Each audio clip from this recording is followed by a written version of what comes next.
Are we tonight? Happy Friday. Gonna cover the camera for half a second here while I adjust some things. You guys sound off in the chat if you're here. You're gonna come with me. You're gonna come with me for a second. It's gonna be very awkward, but we're gonna do it. We're gonna look at the ceiling a little bit. And Dad should have plugged that in, but I didn't. What are you on about doctor's hours now? I'm already in chat. I'm already here. Am I not? It says I'm live. Snowflake's making a lot of noise. So I'll show you guys before we get started too far into things.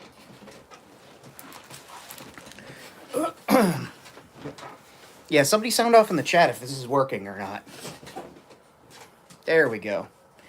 Thank you, Bjorn. Well, as you guys can see, I've been starting to populate parts of Gimmick again. So that's been fun, but I stopped at the, I had a couple of doctor's appointments I had to take care of this morning. And in between, I stopped at Joann, just Joann Fabrics, looking possibly going to bankruptcy. So go ahead, Rosie, go lay down on the bed, honey. It's okay. Just because Snowflake's up there. You want to come up here and say hi? Come here, Rosie. Come here, Mama Rosie. Come say hi. Sit there on the floor and stare at me with pathetic eyes. Good girl. All right, here we go. So, like I said, in between, I stopped at Joann because they're possibly collecting. Hey, Thane. They're possibly going to be going bankrupt, so I don't know what that's going to mean for products and things, but they were having a lot of sales. You guys know me, I'm a slut for savings, so I highly recommend using the Joann app, which has usually like 40 to 50% off things constantly. And I wound up getting $100 and some worth of stuff for about $50 after all the discounts, so use your discounts. Yeah, use your discounts, Rosie. She's like, well, none of these things are for me, so what's your point? Well, sometimes it happens that way. Oh, yeah? Really? Yeah, she's a good girl. Go put her into bed. Go ahead. Go lay down.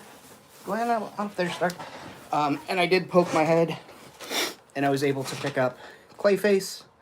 He's going to look great in Gimmick. Get painted up. I don't know if he'll be a Clayface or not. Maybe he'll just be some other type of alien, but weird monster guy with a lot of detail with not much paint on him. Yeah, so Joann's. I'll show you what I got on clearance. They've got this thing called Park Lane, and they're like little wooden, these are supposed to be door pulls, but they look like little pots to me. And a lot of the Park Lane stuff is ending. So they had these little wooden bowls, and I'm like, those are perfect for 118.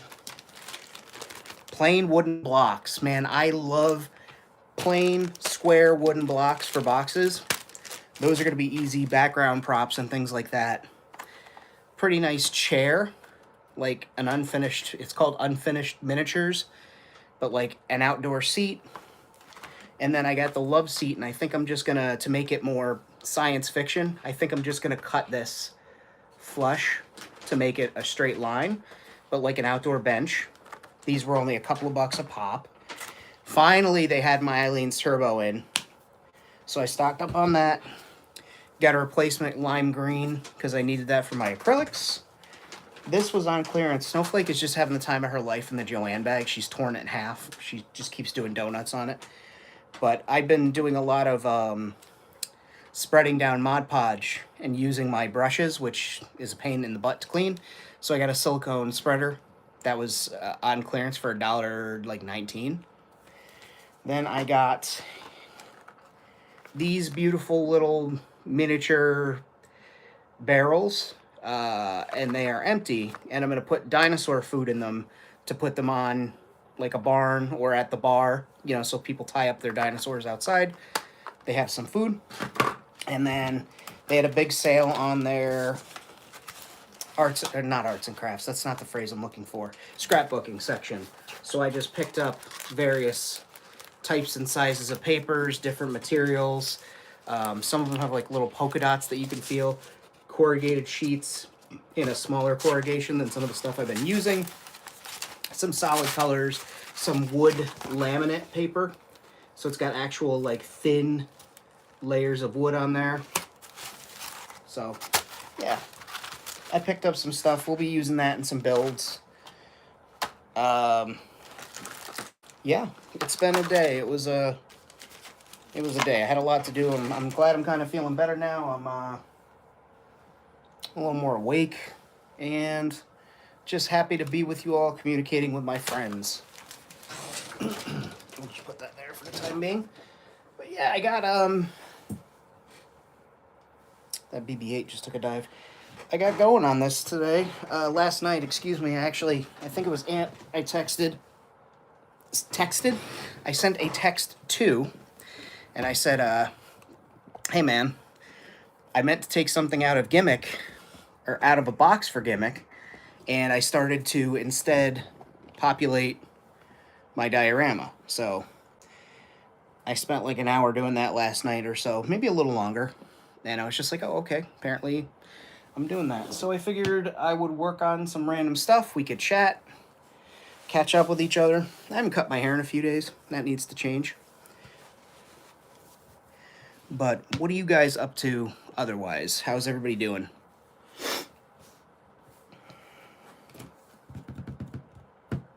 I think I'm going to work on... What do I want to work on?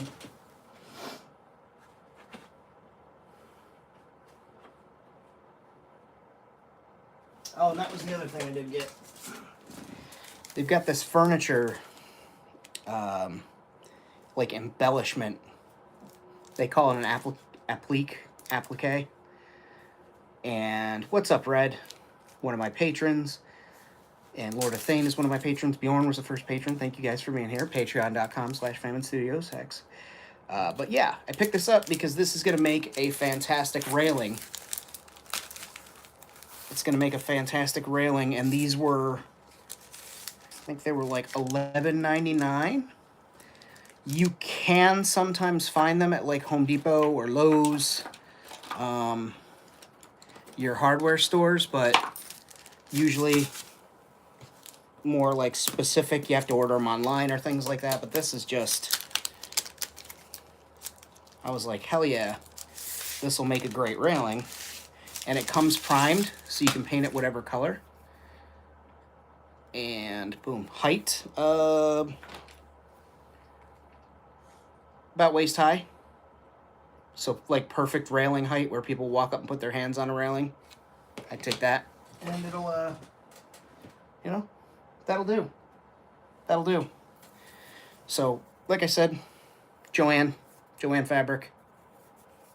I mean, you could make a bridge out of this. If you're really into the design, you could use it on your furniture, obviously, like it's intended for, but I'm planning on using it as a railing. So, there's that. To me, finding something like that is like when you initially start model making and world building and you come across, you find out that I don't care. If they fall, they fall. It's a space station, man. There's risks. There's risks. But it's... Finding that is akin to when I was, first starting out, and I remembered that, hey, Model Railroad Evergreen makes girders, So now all of a sudden I can have, like, ready-to-use steel girders in different sizes. They make steps. I could buy steps if I wanted to. Task Force, what's happened? So those were really cool discovery. Yeah.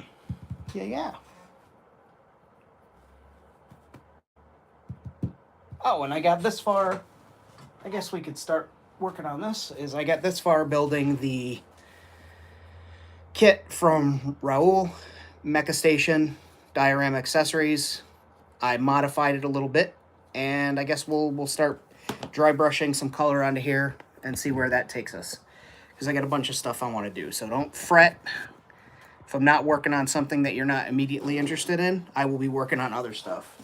We're gonna be doing a lot of things tonight.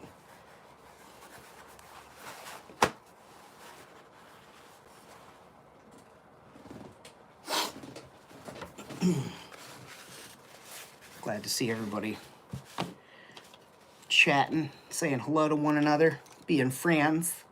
Just some friends. Let's see here. Do I want to... What color do I want to see? I favor... Where the frick is it? Is it up there? I have a section that you guys have seen that of stairs and a landing that is in that Subway City green that they use in New York on a lot of the stairs and railings. I kind of favor that green for this, but I want to I feel like I could do something different. I feel like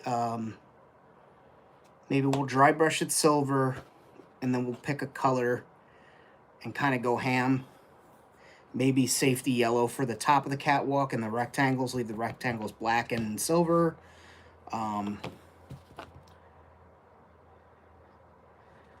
Was that the Cantina Baddie? Cantina Baddie. You talking to me? You talking to me? I don't see anybody else. You must be talking to me.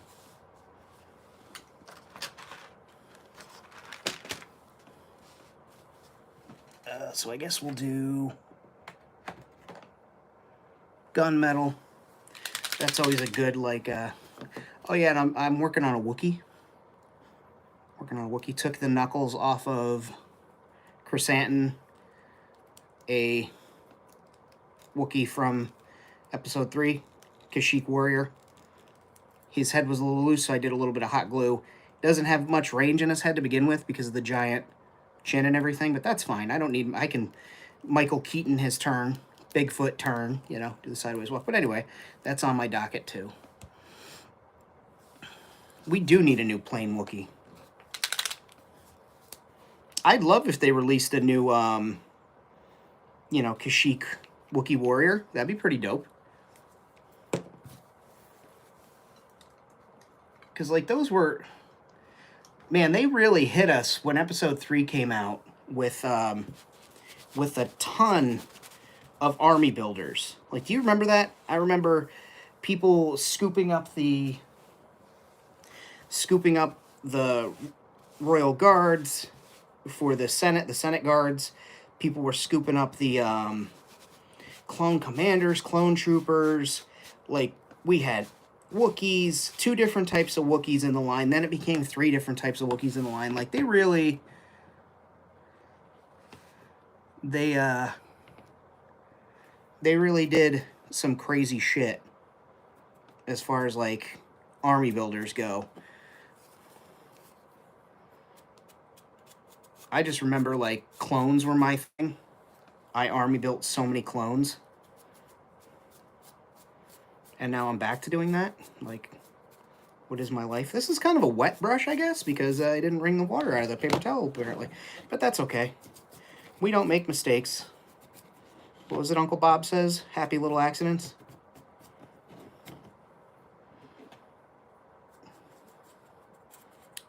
Yeah, you guys with your 30 days of fucking customs can fuck right off, alright? I wanted to play so badly, but goddamn have I been burned out and kind of just, expending energy for other things, my friends, but... you guys are we're going to do 30 days of customs. And I was I don't think I have 30 customs sitting around, which apparently is wrong. I have plenty of customs, but yeah, you guys did that. And I was just well, that's good for them. That could be their game. Old Famine's going to sit this one out. One day. One day I'll play your games.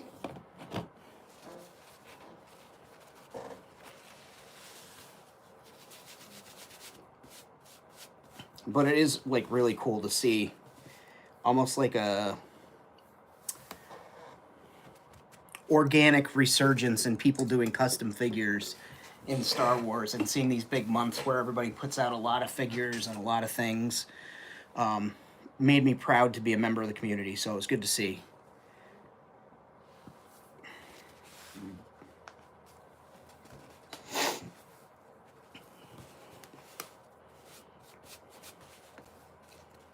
Yeah, Thane, you're not a human being, and I don't mean that in a bad way. It's just that you're like a machine, but not in the Terminator kind of way, not in like the T-800, but more of the you know, Terminator Salvation way, where you're full of mechanical components, but you still have your free will.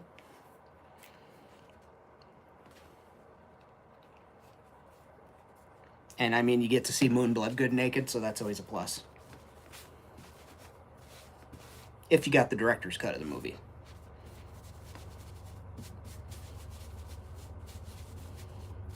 But yeah, what was his name? Sam Worthington, right?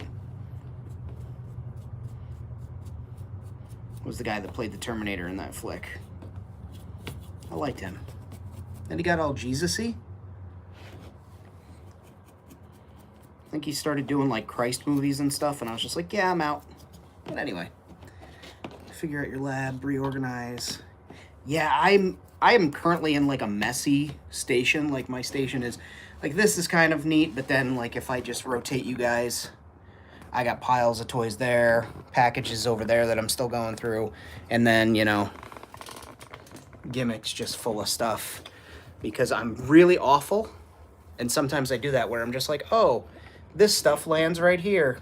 So, you know, you guys get to see the messiness too. How's that sound?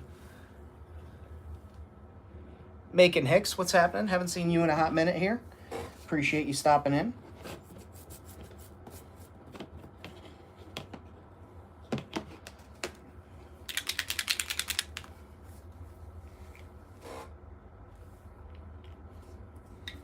I saw somebody discussing dry brushing. I think it was Bill Making Stuff said, no, it was Dan Does. Dan Does describe dry brushing as when you take your expensive paint and you put it down on a paper towel and then you leave most of the paint on the paper towel. I'm like, yeah, I kind of do that when I dry brush metal. Good point. And I got a big, huge kick out of that, and I figured you guys would as well.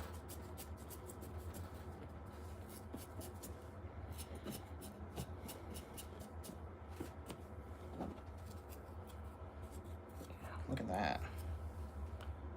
Starting to just pick up high points, and that's fine.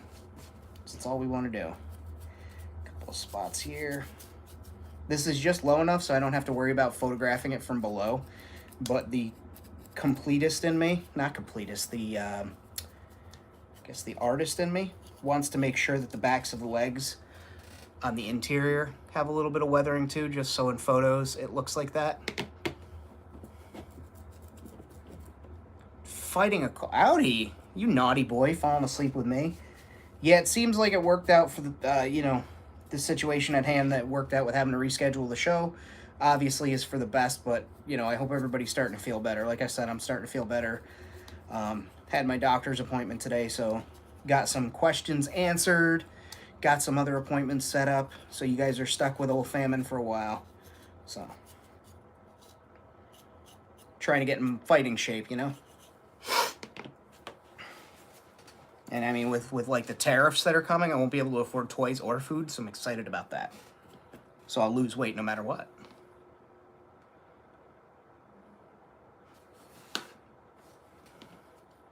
All right, so I'm gonna let that dry. Yeah. And we'll dry brush some silver onto this since I've already still got some silver out. This was one of the pieces that Mecca had sent over. We'll just hit it with some gunmetal on the high points, just to give it a little extra character and make it stand out a little bit more. Let's see. I got this too. So I'll ask Thane. I think I asked in the chat and I may have missed the answer. When did they do a green version in this card? I remember there being a yellow version and the red. I don't ever remember there being like a green or blue on this card back. Obviously, I'm wrong. Do you know if this came out like movie time or if this was like a reissue or something? Because even the back of the package is just showing the red. And it was kind of like that when we got the Royal Guard.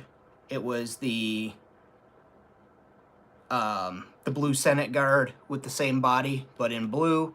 And then it was the Imperial, you know, Palpatine's Royal Guard, just with the red and the correct helmet for that. I just don't ever remember there being green. I remember it was like red and yellow. And I was like, cool, this guy can work with Cody and Obi-Wan. And this guy in the red can be an ARC trooper somewhere.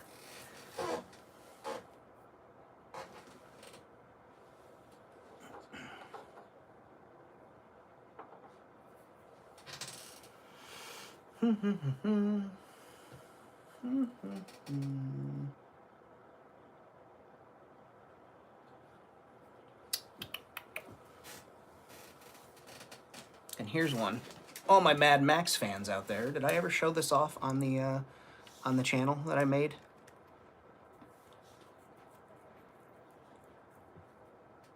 Yeah, it just strikes me as odd, as I don't remember, like, now I'm hesitant to open it up, not because, like, I care about the value, but if that's, like, a really unique pack-in, I can deal with keeping that on the card and hanging it up and being like, oh, this is, you know, a nice memory to have of the toy line. But yeah, I made, Nux's, basically Nux's, bobblehead on his dashboard from Fury Road out of car parts and tool parts and a fake bird skull. So, yeah. I don't know. Thought I'd show that off. I can't remember why I brought that upstairs, but it's been up here out of the way, and I thought I'd share that with you guys. Regular abundant release. Okay. Yeah, well, I don't, you know, I don't feel bad at all. I just thought it was strange because normally, not that I'm an expert by any stretch of the imagination, but normally, like, I'm pretty up on that, especially when I was collecting clones at the speed I was collecting them.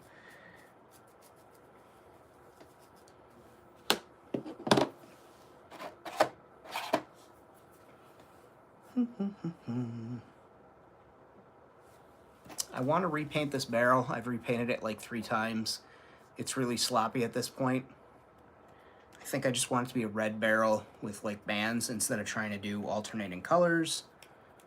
I don't know. It's too Daredevil for me. Like, it literally looks like Daredevil. And I don't like that. So that's on my things to fix today.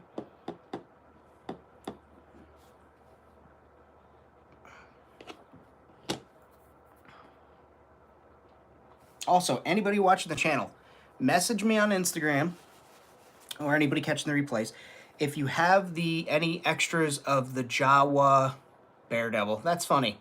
Of the Jawa from the Obi-Wan 3-pack, his little leather vest. If you have any extras and you want to sell them or you want to send them to me, hit me up. I'll gladly take them. I've got an idea that I'm using them for. And, yeah. There was a couple of people that messaged me. Starboy messaged me. He's going to be sending me one. So if anybody's got any extras they want to part with, please let me know, and I'll hit you with shipping, or throw a few bucks your way. But yeah, I've got an idea with these. So, and this guy, I think Thane, you'll like this cat. He just needs to be painted. He's going to be a. I think I might put him with a Tusken clan, and basically make him an off-world Tusken, or maybe like a Tusken assassin or something. But yeah, I just love that head sculpt. That is from Toy Pizza, one of their models. The neck scarf is also, I believe, from Toy Pizza. Shoulder pauldron from a Stormtrooper or Sand Trooper. No, it's from the Machine Gun Trooper. Heavy Gun Trooper, and the body of a Klaatu Raider. I think the skirt comes from a Joy Toy, or not a Joy Toy figure, a Jakks Pacific figure from Fortnite. The giant robot bird-looking guy. So. And he's a knife user too. That's the other thing I have for his like mental thing. So that's something I'm gonna be working on. But yeah, let me get some paint on this again. My only other thought was like, let me try and paint orange on the yellow, because I know the yellow is a great base for the color orange, so that'll help it stand out. And we'll just see what it looks like with some neon orange. Otherwise, I think I'm just gonna do a straight red barrel with some scuffs and some rust. And welcome to the channel. I see we got a bunch of people in here in the chat now. Sound off. If you can hit the like button, I appreciate you. That helps the channel out. Also, if you want to hit the share and copy the link, you don't even need to actually send it to anybody, but that tells the robots at YouTube that, hey, these people like this video enough to share it with a friend. We should show this in more people's searches and put it at the top of their feed for them to tune in. And I appreciate that. I don't know. The orange does subdue it a little more. I don't know, we'll see. Because this is going to be a couple of coats, because I know how, especially this lava orange paint goes. It's a great paint. It's nice and thick. I just wish it was heavier pigmented so that it would give better coverage. It's got the pigmentation of craft paint instead of model paint. And I think that's worth noting. Because usually, and maybe it's just this batch, I'll be completely honest, but usually Army Painters paints are pretty thick and have great pigmentation for applying to, applying one coat and not having to worry if something's showing through it. Whereas this neon orange, blaze orange, lava orange, whatever it's called, doesn't have the higher pigment, and therefore you have to put like 2 or 3 coatings on in order to get coverage. And I just don't like that. I don't like it one bit. Oh, I already got paint. And if you are new to the channel and you're tuning in, my name is Famine. Famine Studios is my little art studio and also the name of my project that this channel is, that my Instagram page is, my artwork. Everything you see there comes from Famine Studios. I used to be mainly into cosplay and prop building on the channel, but I've always been customizing my toys for as long as I can remember. We mainly do 1/18 scale model building here, although I have been known to do 1-to-1 props, things of that nature. I'm working on a science fiction bar in my basement, which I'm also documenting, so there will be more videos of that as that project moves a little along. But thank you for popping in. Stick around, sound off, meet some friends in the chat. Those guys are mostly good people. I say mostly because that Bjorn guy is there. I'm keeping my eye on him. Keeps eating all my goddamn blue M&Ms from the break room.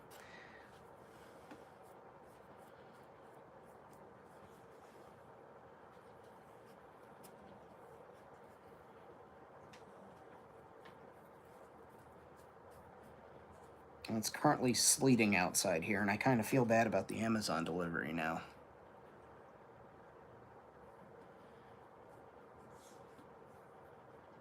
Like, I feel like a dick. But also, I didn't organize the delivery, so I mean... Can only do so much, Mr. Bezos. I can only do so much.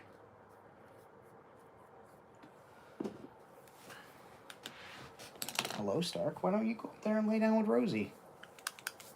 You can go up there and lay down with Mama. She's all snuggled into my shirt, and I know you love rolling around in my shirt, so go ahead.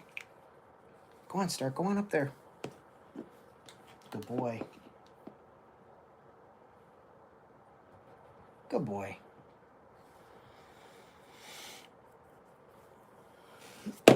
Oh, the whole thing's scrapped out. Whole thing's trash.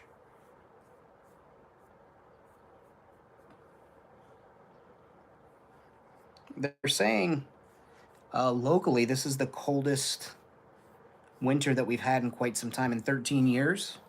Most consecutive days of freezing in the winter and all this other stuff, so it's been interesting. But today it was up to like 38 degrees, 40 degrees, and then it started to sprinkle, and then it started to freeze up.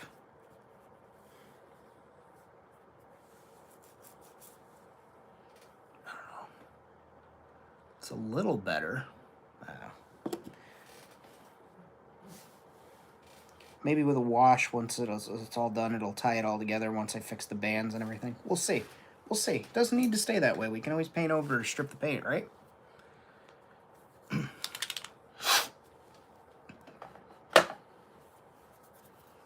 Let's see what the little chat says here.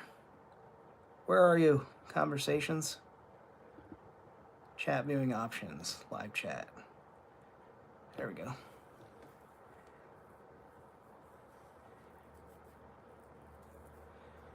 Oh, you guys had the warmest winter ever, and we got the coldest. Yeah, that's fair. That tracks. Had to go somewhere, right?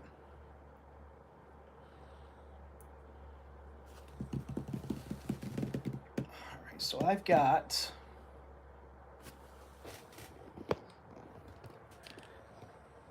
All right, so you see that white wall, excuse me, back there? Yeah, I haven't spray painted all winter, but what I recommend is warm water. Soak your cans in like as hot as your tap water will go. Scientifically, your paint's not going to explode. It's not, you're not heating the paint up and increasing the temperature. It's dispersing the heat from the hot water into the cold paint to bring them up to an even temperature. So anybody that ever worries about that, like, oh, I'm going to put this paint in the water, it's going to explode. No, it's not. Anyway, hot water, as hot as you can stand it, as hot as your tap will go. Put your paint cans in there before you go out. Shake them for about 5 minutes, put it back in that hot water, get yourself set up. What I do is I paint on a stick. Here's a bad example. Back when we were staying at the apartment, I needed something to spray paint on. I used a ruler, piece of tape, tape it to that, take it outside, spray it, give it a couple of seconds just to off gas, go back inside, put it somewhere in the house, like in the basement or up in the attic where there's exhaust, let it dry indoors. You'll have pretty damn good paint, all things considered, instead of going outside in the cold and spraying, like, and then staying out there, like, spending a long time. Your paint will be at a warmer temperature, so it'll atomize better, so it won't leave that weird pebbly texture. Unless you've got, like, -10 outside, then you're really pushing your luck. But if it's, like, in 20s or 30s, you can get away with that. I've gotten away with it and gotten some really nice finishes, so a little tip for you there. But, yeah, so as you can see, white wall behind me. That's going to be the next level of gimmick that I start baking a backdrop for, and I got this, and this pretty much fits from top to bottom there. So I want to greebly this out and use it as a piece of background. So we'll fiddle with this for a minute. See if there's anything worth sticking on here.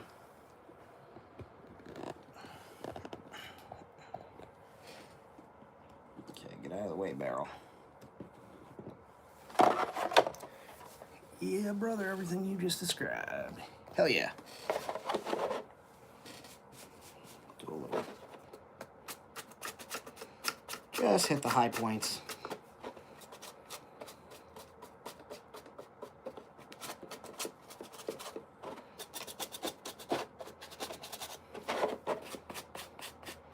And you know, I only learned those tricks from like watching cosplayers for one, and then meeting people who work in film that also do things like that, and like confirming like, yeah, that's a valid tip.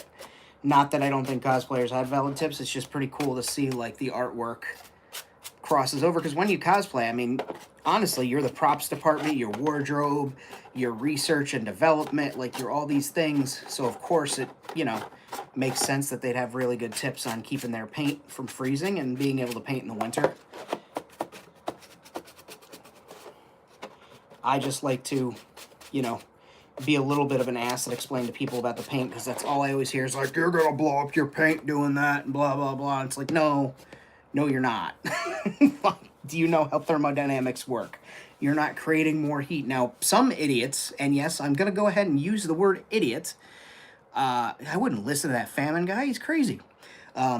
If you put a pot of water on the stove and then you place your spray paint in that water, you are stupid, number one. Number two, you are actually adding consistent heat to that. It will explode. It will pop. It will blow the top off of there. Don't do that. Even if you're like, I'll bring it to a boil and cut it off. No, you're still putting a can into a pot of boiled water on a stove. Do not do that, you goddamn moron. Famine, we can't monetize this video. Yeah, well, you know, sometimes you gotta tell people like it is. Got this battery terminal cover from my new car battery that I got this year because it was super cold and killed my other battery. Yeah, and that's the thing is people will do it and you'll get guys that'll be like, I do it all the time, it's fine. And it's like, no, dummy, it's not fine. Like, no matter what, there's always going to be that one time you forget or you mess up. It's a rule of odds that doesn't play well against you. Don't teach new people to do that same stupid thing you do and you know is a bad idea because you go, oh, well, that's how I do it. I just, you know, don't listen to me. It's terrifying. Fucking put boil. You're out of your mind. There we go. And I use high temp hot glue on my little Surebonder. Love that thing. No cord, cordless Surebonder. That's a pretty good greebly to add to that. I have this piece here. Come on. A couple of pieces that I'd like to incorporate into... dropped one. Dropped two. I dropped a spool of thread.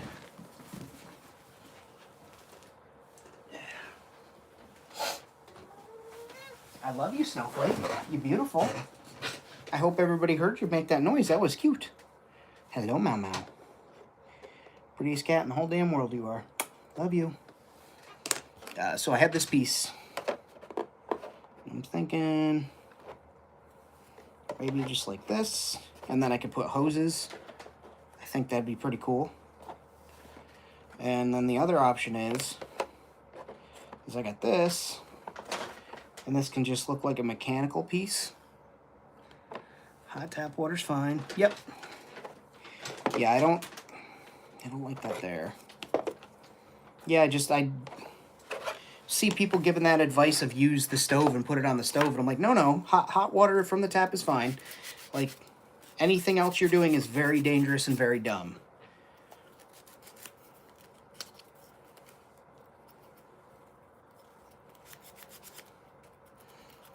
I do have some stuff coming in the mail. I probably do an unboxing for this just because I like clout on the internet. But I have some stuff coming from MC Chris's personal Star Wars collection. He did an auction as a fundraiser towards the new album, and I donated to that. And so I donated to that. I won a couple of auctions. So I've got some pieces from his Star Wars collection coming here. And at least one book. Star Wars book, paperback book that I don't have. And I've been trying to collect all the paperbacks, yard sales, flea markets, things like that, book trades. Like, I want the whole library of them. I have a pretty good amount. But I just like having the EU stuff and fun things to read. I'll do the Surebonder again, because this Gorilla Glue is extremely good.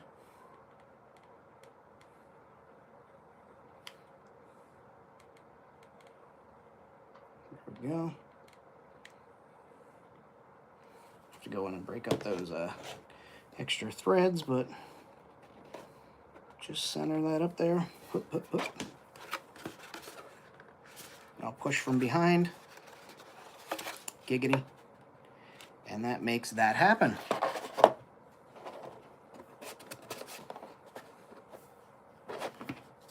Okay. Yeah. I like that there, right? I thought about putting this on there, but I don't think I want to. Also, it doesn't fit the way I'd want it to. Yeah, no, that's fine. As far as adding another detail, I like that. And you probably said it, but what is this going to be? Oh, yes. You see that white wall up there? That's going to be another facade. This spans about perfectly from bottom to top of the shelf. So this is just going to be an inset piece wall panel. Just something that looks mechanical and has some type of purpose somewhere, but it'll be up there in that cavity.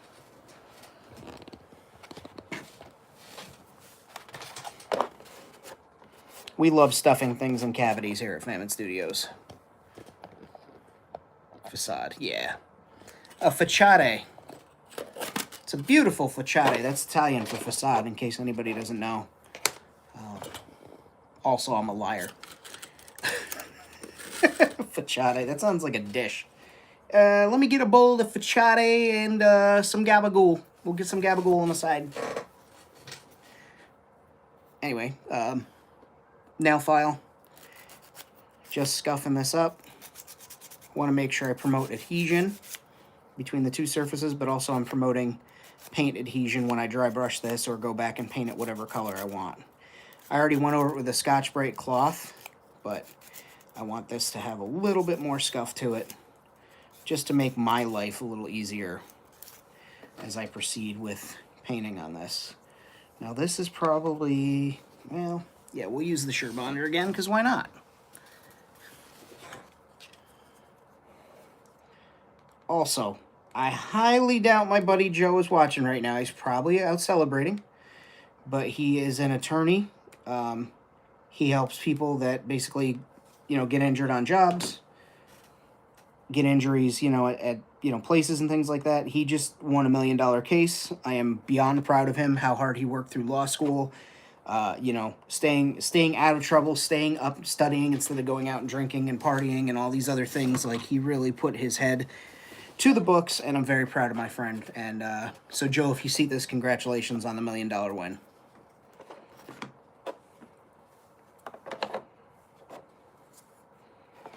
So if you need an injury attorney in New York, let me know. I mean, does that look all right there?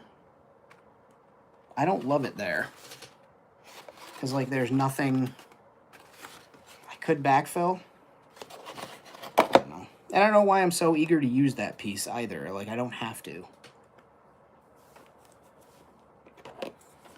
And, it is a backdrop, so it doesn't have to be that busy. But you guys know me. You down with OPP?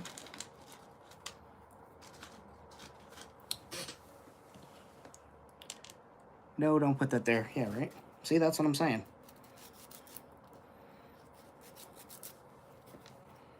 I've got some of those cutouts from putting together that walkway, that gantry from Mecca. So they're MDF pieces. That's another thing. Is like you get those, you get the cutouts, save the cutouts. They're great little embellishments and spacers and things like that. And it's MDF.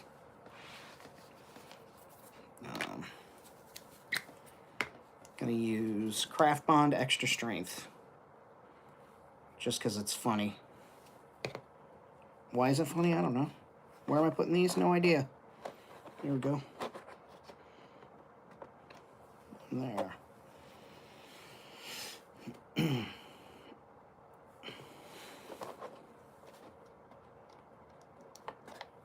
Oop. There we go. I don't know if this glue is going to work or not.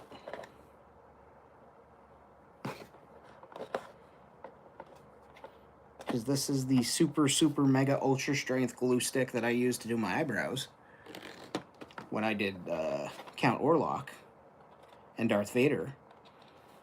And that's what my buddy Adam uses for his drag eyebrows, so it should work. Why are you experimenting at this point, Famine, when you know it's going to work and don't know it's good? You got that extra thing you don't know, but you know the rest. Well, if you don't know, now you know, neighbor.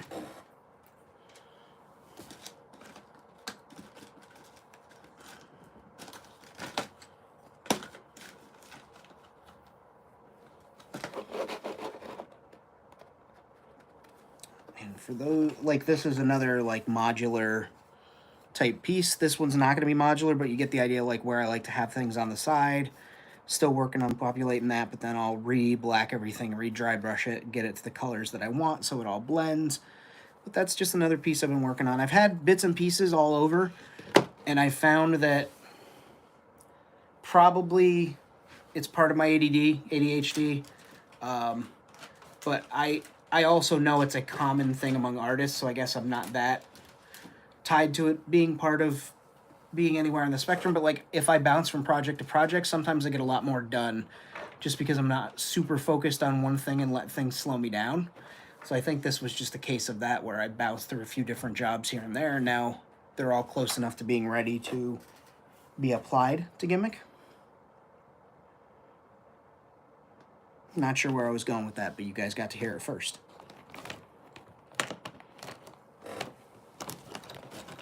Ladder.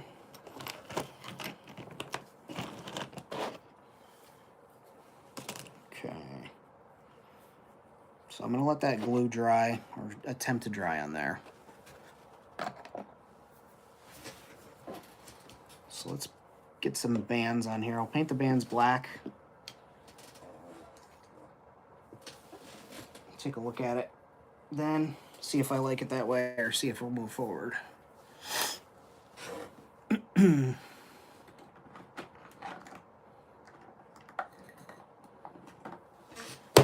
Ah.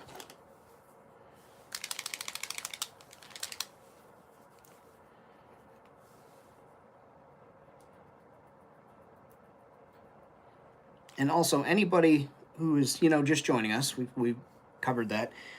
Go check out some of these people's handles on Instagram. Everybody drop your Instagram handle in the chat if you could. Between Thane and, Bjorn and Macon Hicks and Audi, these guys have all been like making crazy customs all month, and you guys should definitely take a trip over on Instagram to make a point to go see them. Like, the notion of producing 31 customs in 30 days is incredible, and these guys put in a lot of exciting work on their toys, so go check them out. Follow each other, and if you don't have Instagram, if you have Blue Sky, Red Note, put your social security number, your credit card information, the three-digit security information from the back in the comments, like those types of things.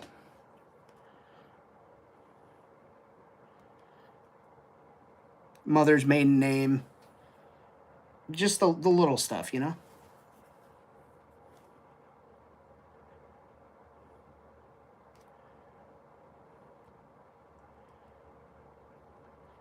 Actually, there's a question for our international friends. I know in the United States it's social security number. In Canada, it's like a... Shit, I can't remember what the Canadian one is. But if you... What is your version of like your social security number that you get assigned with at birth? What is it called? Don't tell me the number or anything like that. I'm just curious as to what the international versions of those are, or if we're more of a unique landscape here where we have a number assigned to us when we're born.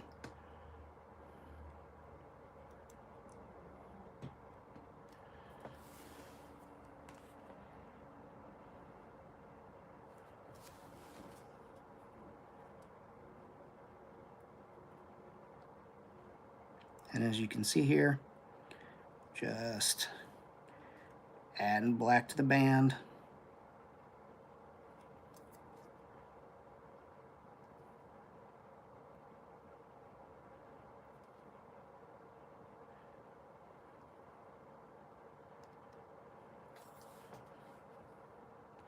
Yeah, it's starting to make that look a little bit better.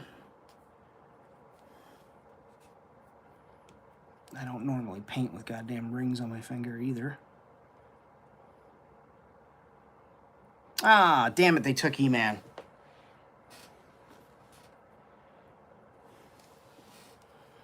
They got He-Man.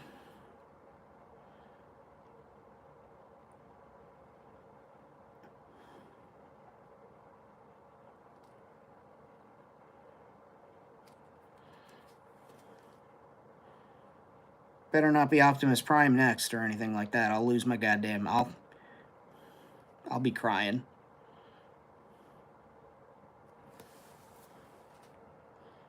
Then Linkin Park will play in the background.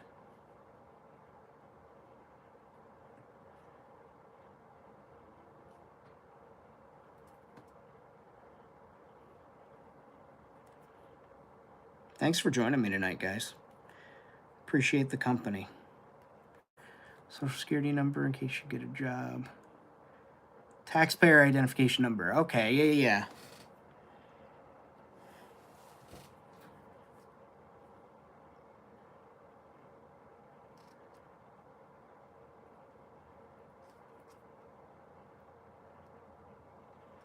It's fascinating to me. I understand the need for those things because there are plenty of people with the same name. I was actually listening to a true crime case that was based out of Dallas, a suburb of Dallas, Texas, where 3 women, all who had the same name, 2 of them were murdered and the third one died maybe of natural causes, and they all had the same name. And I believe the person's name was Mary Moore. But like all 3 of them had the same name, and they went over the case details, and they talked about how the 2 women that they're sure were murdered, they were both missing one particular item, which was their wedding ring, and they think that maybe that was like the first one was a mistake when the guy brought the wedding ring to show that he had killed somebody, you know, so he had to go back and kill a second one, and then there was a third one. But like, not a single person discussing that case, even like, I know it's sad and I know it's dark and everything, but usually there's a little levity in those. Not a single person even joked that there was the potential that it could have been a Terminator, you know, doing the whole Sarah Connor thing. Like, really? Not a one of you? So, like, I get why we have different social security numbers. I know there are no 2 people with my government name, and I know that there are no 2 people with my name that I am legally changing it to.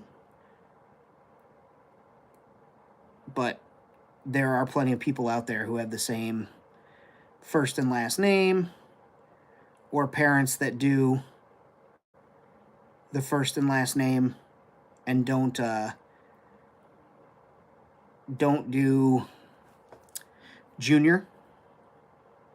They don't add anything on at the end. They just, you know, that's also, you know, Tim, my son Tim Jones. I am Tim Jones.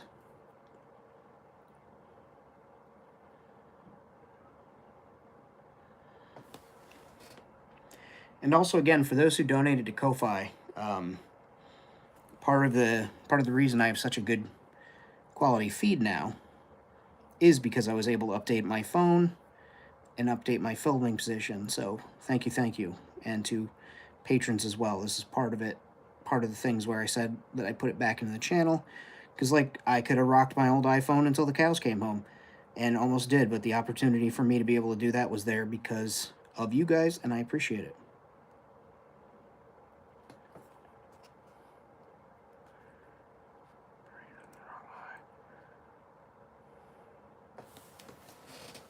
Oh my God.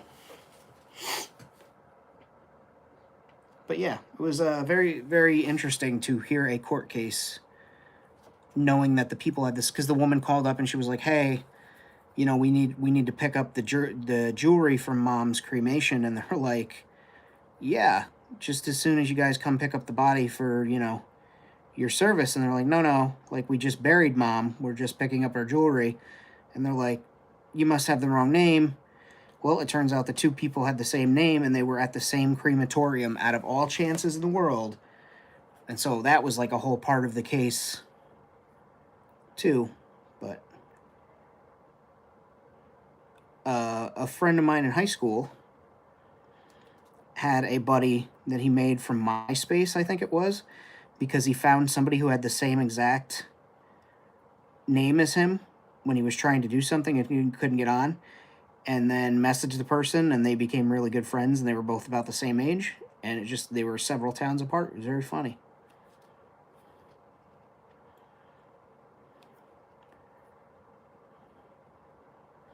Cool, that's a little better. That makes that a little more barely to what I want it to be.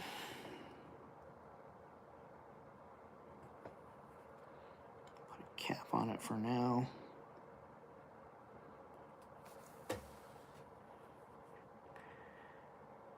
And so, you know, I am trying to see what you guys write, but it doesn't, like, leave it up on my screen as that other app, whose name I already can't remember, would do. So, apologies if I don't see it. StreamYard, that's the one.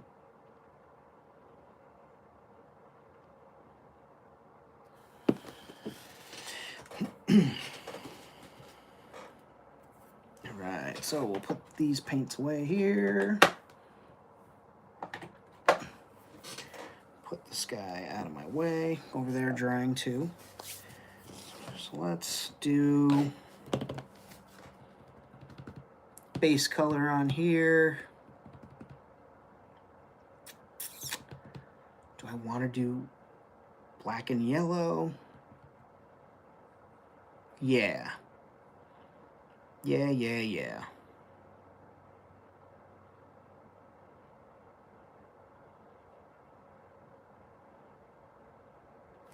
Well, this will be a good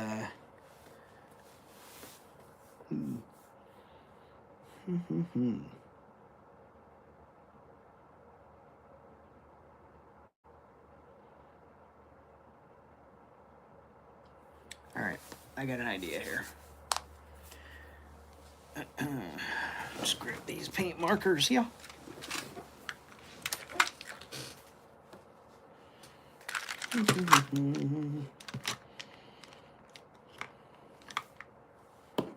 Orange, silver, black. Black. Where are you? The color black. There we go. And then we'll grab a yellow lemon that's going to go over the orange. But let's see. How do I want to do this?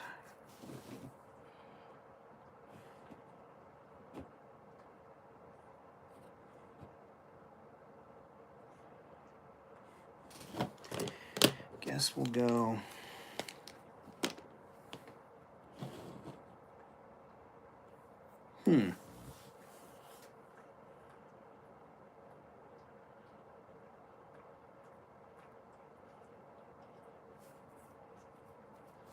This is interesting. All right. I got an idea.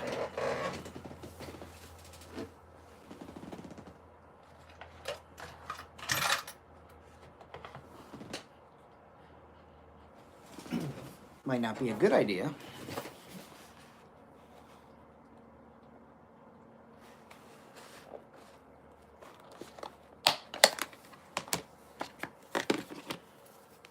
But it's an idea.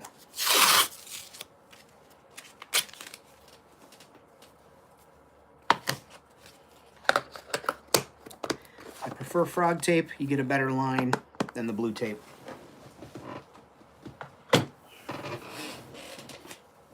And for whatever reason, frog tape has less,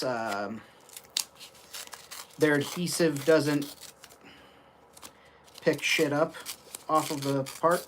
I guess it creates a good seal to the paint, but doesn't take the paint with it. Usually.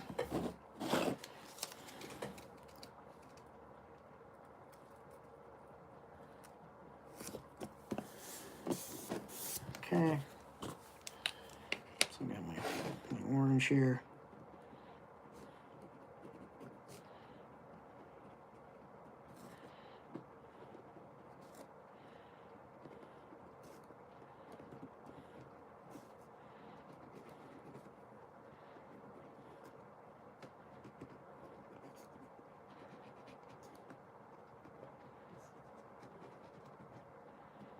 And this is a little experiment here, so not even sure if this is gonna work right, but take a piece of yellow, take a piece of paper towel, crumple, a little bit of yellow.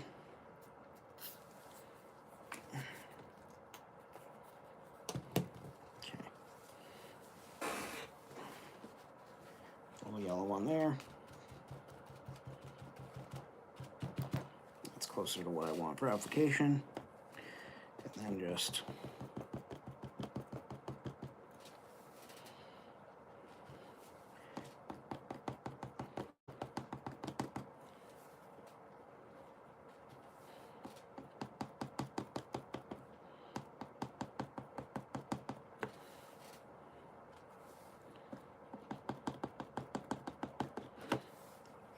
continue to do this until we see how it looks. because I'm not entirely sure that this is the correct path to follow to do this, but it's an experiment, as most things are in Gimmick. It just boils down to sitting down and going, yeah, let's try this.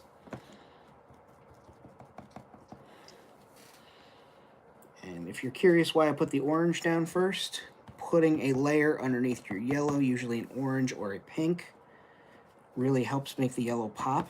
Actually, more so than a white, if you'd believe it. I just figured putting that on here under some of the yellow would create enough of a color difference in the yellow to make some of it look warmer and more new, and some of it look colder and, you know, or older and colder instead of warmer and new. So we're going to find out here in a second.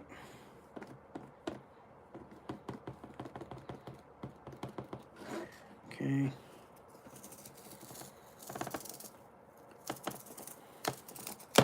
Yeah, that looks like what I want it to look like. That looks like a safety stripe. Cool. Little bleed over is perfect. Yeah, this will work. Cool. So we've got our proof of concept, and we just did it there. So again, I'm just going to line this up with the edge. Push that down. And start off with my orange marker again. So yeah, proof of concept works, guys. We got a thing.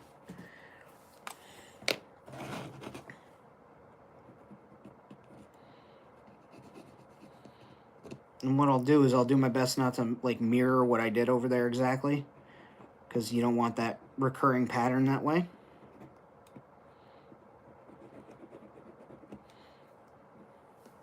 So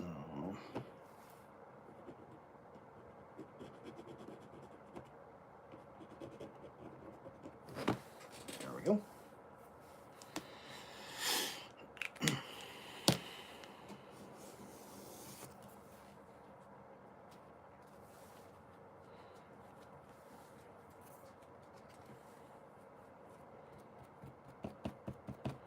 And it's okay to take multiple coats. That's what I'm going to do, since that's what I did on the other side. Just do multiple passes, because I don't want to build it up too. I don't want to make it look different now than what I've done, right? So I've come up with a way that it looks good, so I'm just going to mimic that. I'm not looking to improve it or change it, because I got what I wanted, and I wanted what I got. Gotta have skin in the game to be in the game. Sorry, little Hamilton incorrect lyric backwards there. And I'm just going to keep going over it until I build up that orange looking more warm and new versus the other yellow. Oh, interesting. There we go.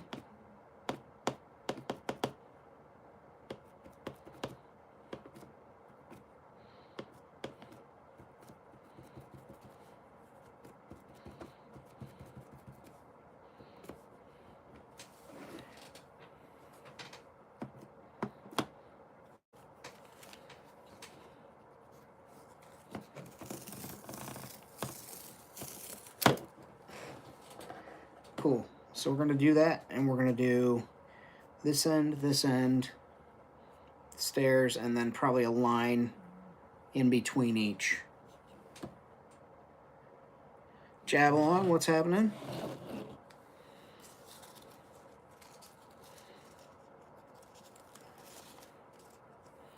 So now here's the trick, right?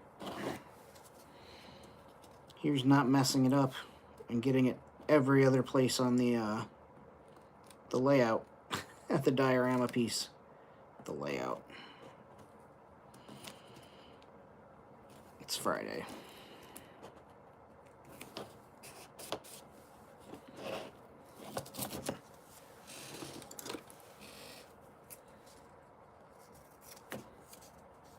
There we go. And you'll see me here as I reuse the same piece of tape multiple times. Yeah, it saves a little bit of money, but more so it's like the more I use it, the more the tackiness of the tape is exactly how I want it. So like, I'll just keep using it until it's no good.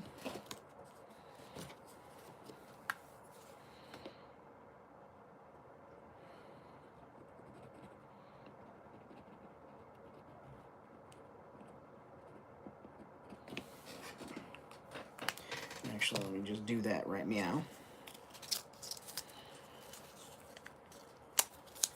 Is I want to get the, I'll protect the inside of the stair there until I decide what I'm going to do with it. So I'll just put a piece of tape right across. I'll probably wind up going in there and doing that as yellow, just as a, like, hey, step here. Maybe I'll put an Arabesh, step here. But in the meantime, got this sweet little setup here. What does that say? What does that say? Catwalk.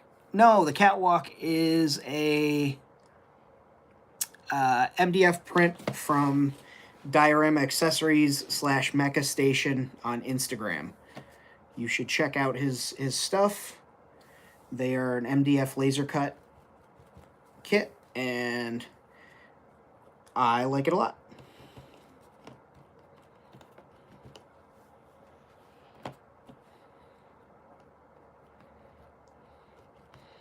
Bjorn, if you could grab, I don't know if you already have, but if you could grab Mecha Station's Instagram handle and drop it in the chat. Poor favor.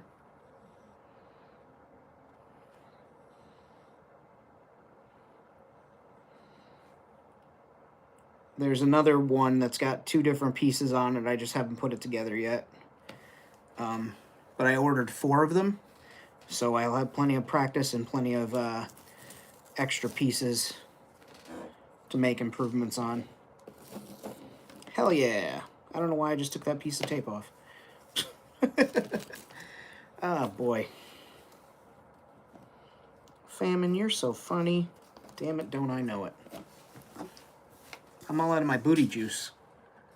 I think you drink this and your glutes grow, I think. Thane, have a good night, brother. Thank you for being here. And I don't have a seltzer. If I give one of you dogs a $1 bill, will you go to the fridge and get me a seltzer?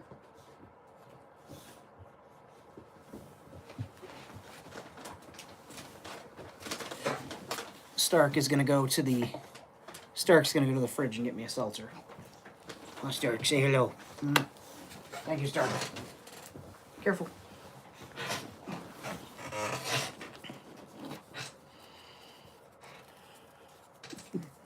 Yes, thank you, Bjorn. You the man.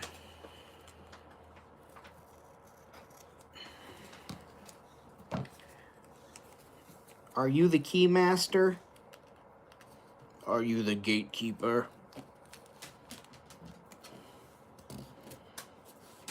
All right, who brought a dog?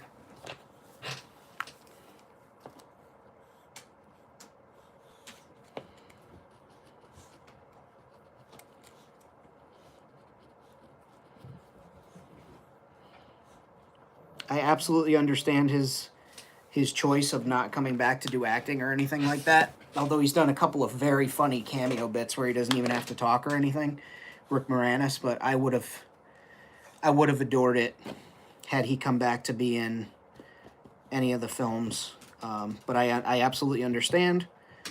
You know, guy retired to take care of his family, and I have so much goddamn respect for that. Take care of his kids and just live life. But boy, howdy, would that have been fun.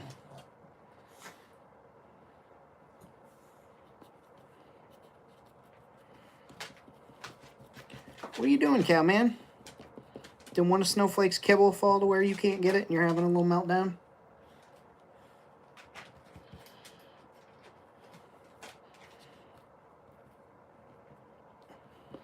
Thank you so much for everybody popping by the way. Like I said, if you haven't already, hit the like button. If you can, click the share button and just copy the link. You don't have to share it with anybody, but if you do, that's great.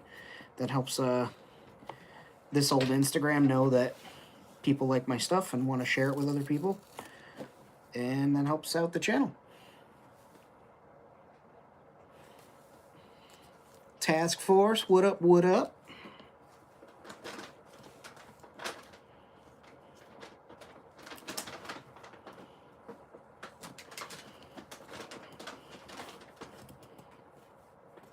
There we go.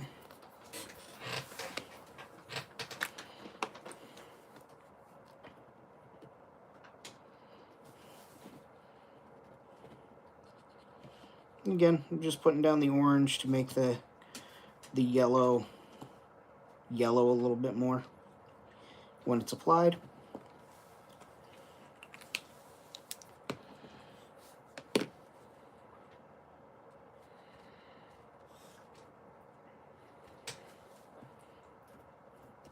And these are the things that I really like this folk art acrylic paint for, is stuff where it's going to get layered and it's going to get sealed, it's going to get trampled, like air quotes, trampled on, because it's less pigmented too, so it takes more layers to build up and it looks more authentic more quickly, if that makes sense. Makes it look more realistic faster because you're not saturating it with pigment and then having to back off or build up on it or anything like that. You can just kind of have this perfect sneak up on the color type thing that I like to do there. But see, do that on the other side now.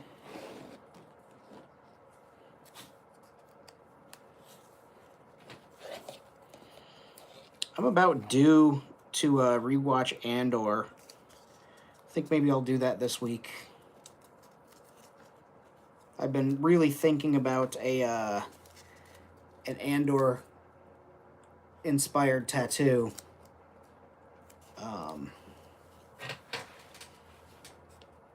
Yeah, it's been a good hot minute, and the sequel's coming out this year, season 2, and I've just been like really thinking about how poignant that show is at this time in our lives, and also like how impactful in Star Wars the events and statements and things like that the characters carry through, how important that is.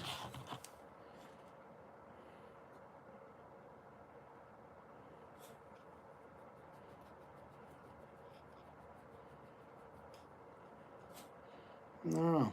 I think it would be a neat tribute, another Star Wars decoration on this corpse of mine as a reminder. But I know my next tattoo, you haven't seen Andor yet, you should jump on that.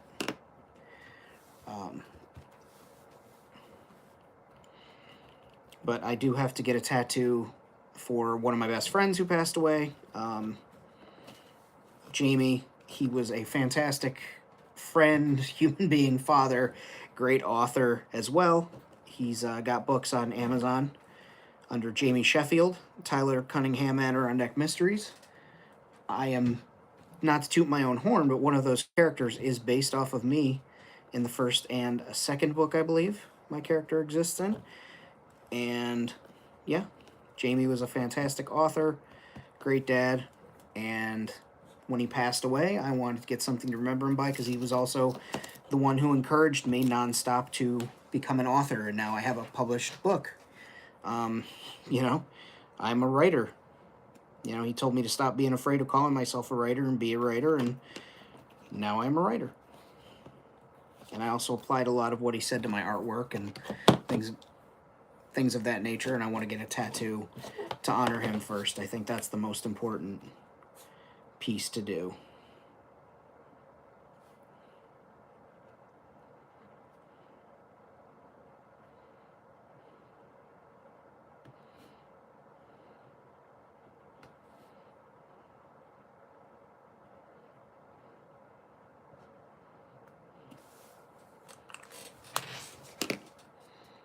Hope I didn't bring everybody down by talking about my dead friend.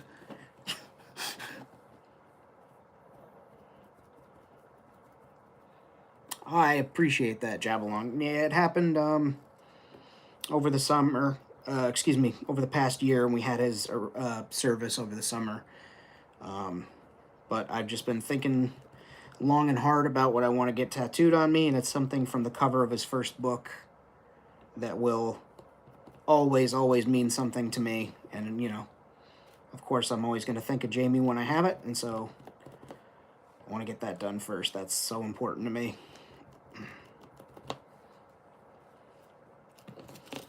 And, like, selfishly, I'd like to get the damn thing done. What was the title of the first book? Here Be Monsters. Yep, Here Be Monsters, and it's by Jamie Sheffield, Sheffield.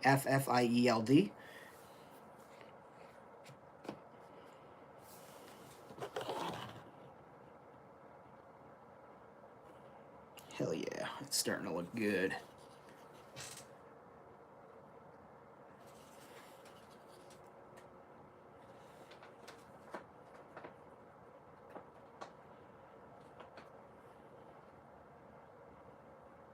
Yeah, I guess I'll give this a line. Will I? Yeah,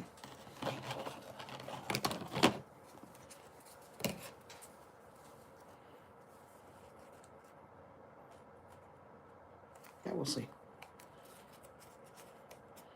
But yeah, the Tyler Cunningham Adirondack mystery books are what I personally think his best work. Then again, you might really enjoy his books about his tortoises. Jamie was big into tortoise rescue and just loving animals to, you know, begin with. So, but you might find the collections of short stories to be good.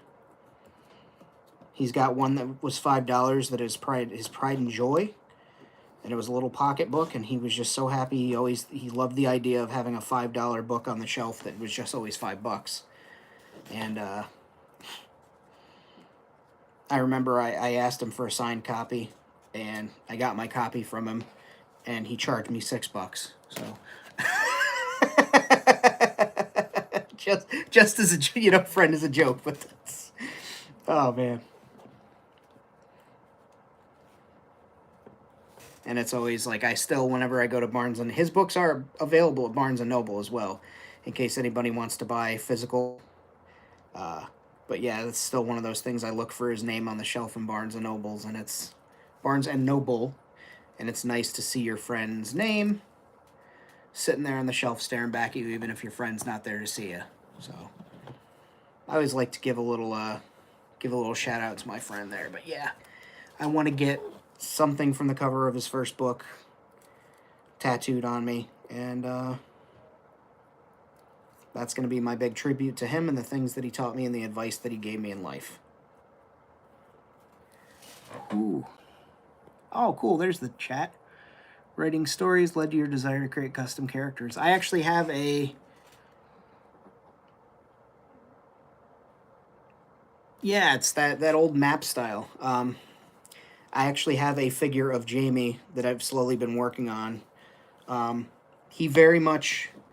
If you look at the author's photograph, you can confirm for me, he very much looks like John Hammond in Jurassic Park.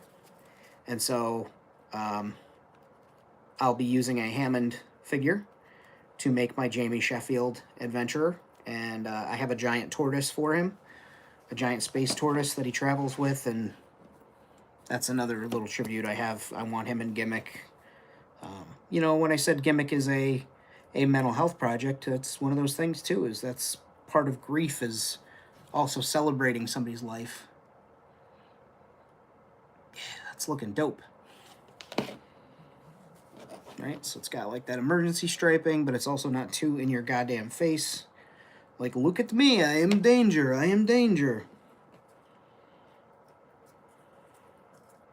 Will fucking Robinson. I don't know where the aggression came from with that. Story in your head, several worlds part of the story. You can... That's not what I wanted to do.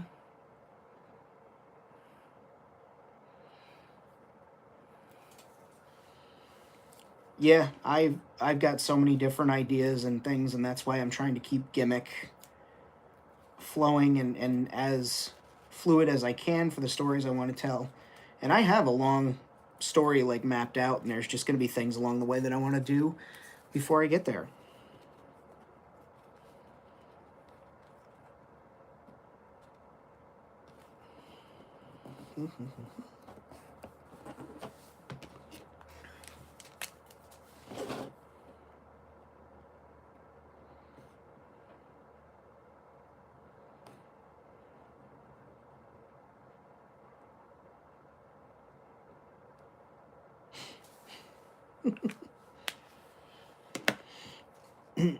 Oh, almost just dipped that in orange. I think I need a little more paint on there. Just a little more. The journey, not the destination. Oh, I'm sure Big Oil told you that. Huh? It's got to be, oh, you got to travel more instead of getting somewhere. I'm fucking with you. I don't know.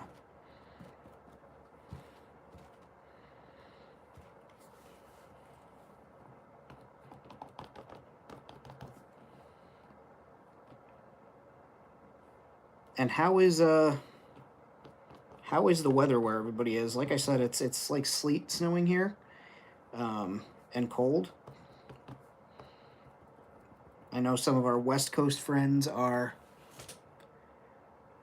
Some of our West Coast friends are still dealing with drought and wildfire conditions. So stay safe to those friends, and if you are in a safe place, I wish you well and the easiest return to normalcy as you can when this is all taken care of. Cold and rainy in Chicago, in Chi-Town. Oh, and you're in Hong Kong. Nice.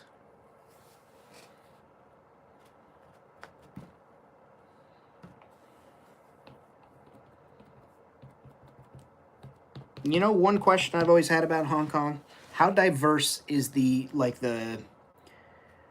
type of restaurant in the city? Is it more like a lot of formal restaurants, or are there a lot of, I guess, for lack of a better explanation, mom and pop like sit down eateries, like smaller places?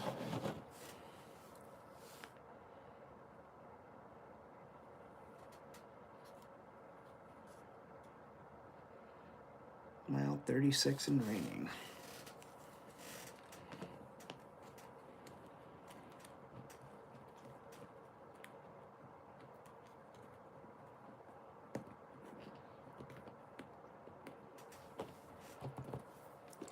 Nearly 50 today, but tomorrow will be high of 50 and low -6. Gross. Oh, anybody that's local. Uh, Tomorrow, February 1st, Johnstown, New York. Toying Around is having its re-grand opening at the new location. Still on the same street. Bigger and much more impressive facilities. They're going to have all sorts of specials going on. There's going to be face painting and all kinds of other fun stuff. Sales, I'm sure. Toying Around in Johnstown. That is my favorite toy store. If you can, check it out. Tell them Famine sent you there. Just don't buy up all the 1/18 scale stuff that I want, okay? Well, that's interesting. I might have to fake this with a brush. There.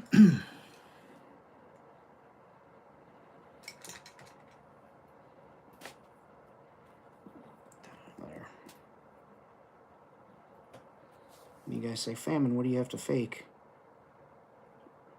Or I say, there's too many spots for this paint to get into if I don't do it with a brush.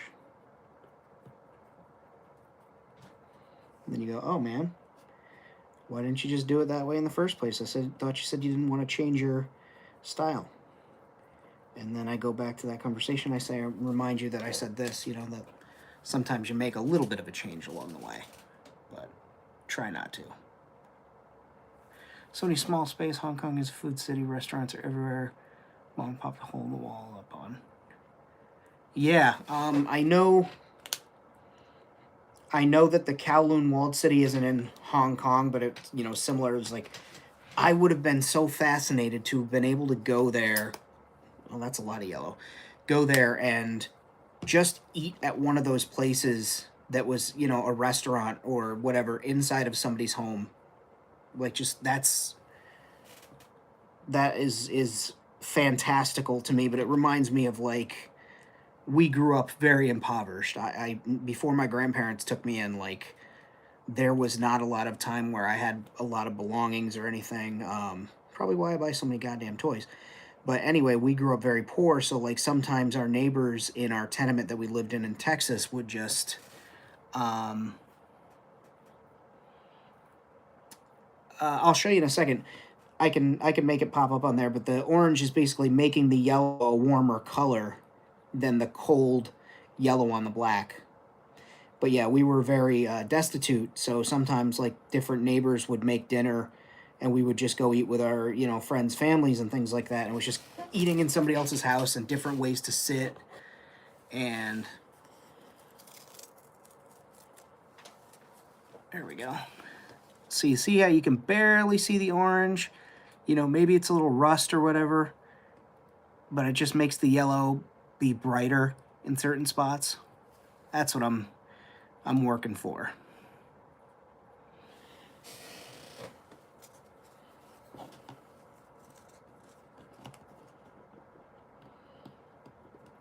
But it's like going to a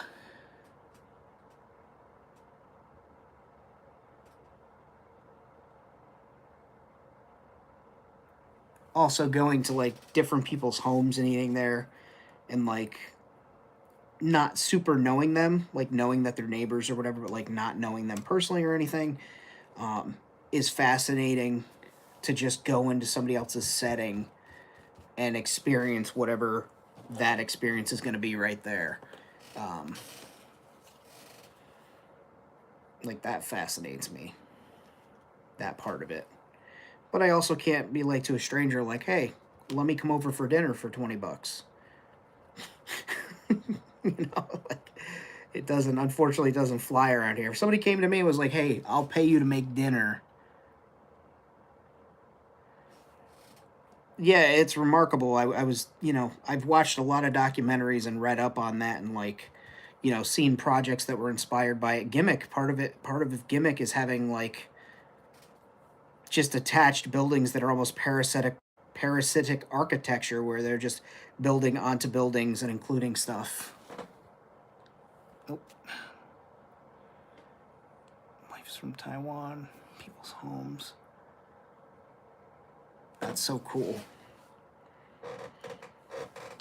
But just to be able to like dine in that experience. But if somebody did come up to me and they're like, "Hey, I'll give you $20 and you make me dinner," but like, well, give me a little more than 20 because I'm probably gonna be serving you too, and let me see what I can make.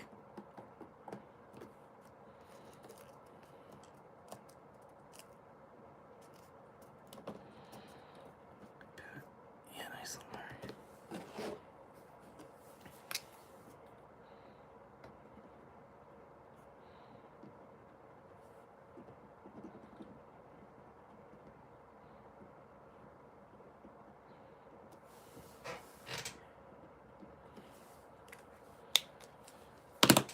And I put a.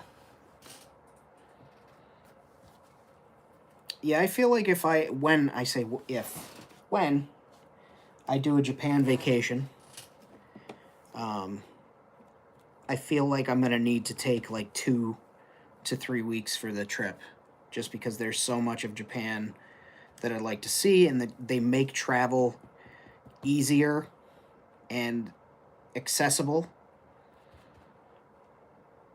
and just to be able to travel around, you know, spend a few days in Tokyo, Osaka, you know, like just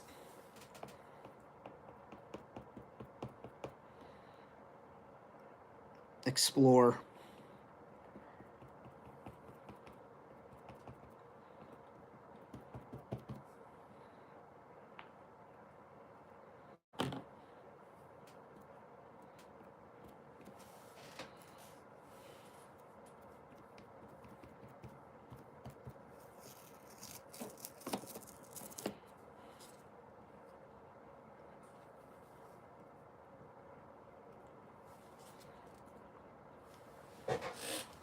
nice.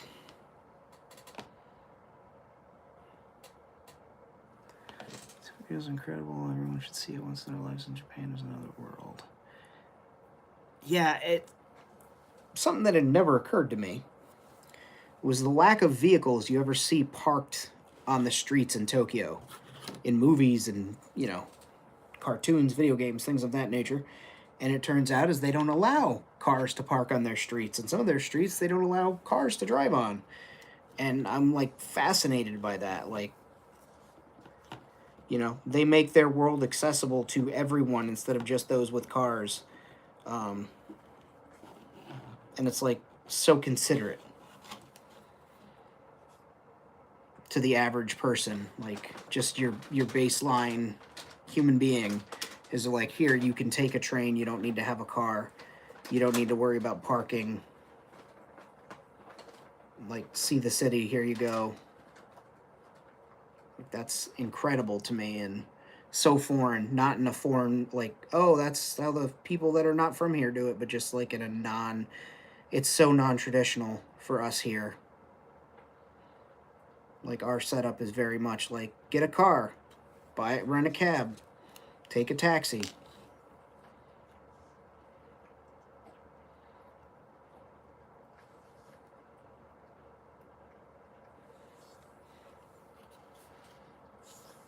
Most people don't drive in places like Hong Kong. Wow, that's incredible. Never driven since you've been there.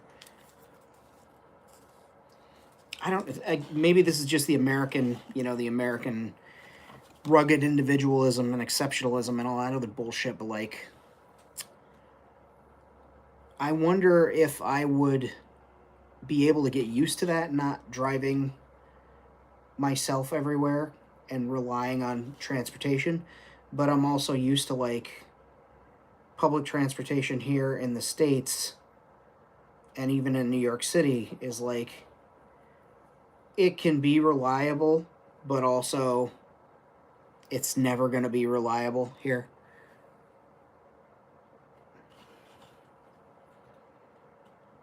Well, thank you. But, like, just the idea that I could plan my day around, like, okay, I'm going to catch this bus and go to this place and blah, blah, blah, and, like, not be in a full panic to get to the train or miss the train. Like,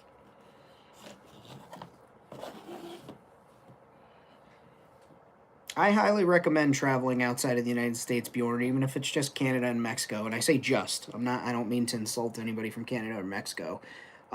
For Americans, that's, you know, how it is a lot of times. Like, that's as far as we'll get to go, are those places that are connected to us. But I personally recommend traveling outside of the country, traveling to other states, cities.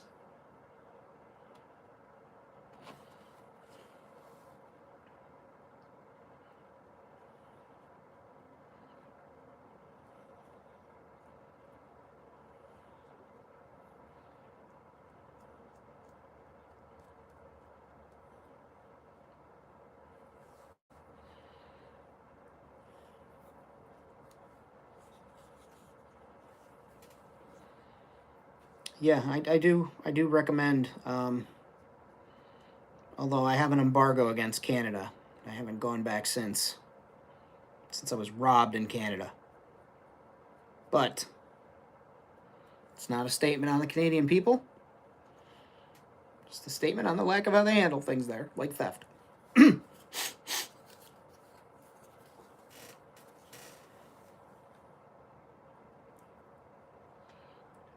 Through Target, Walmart, grocery stores.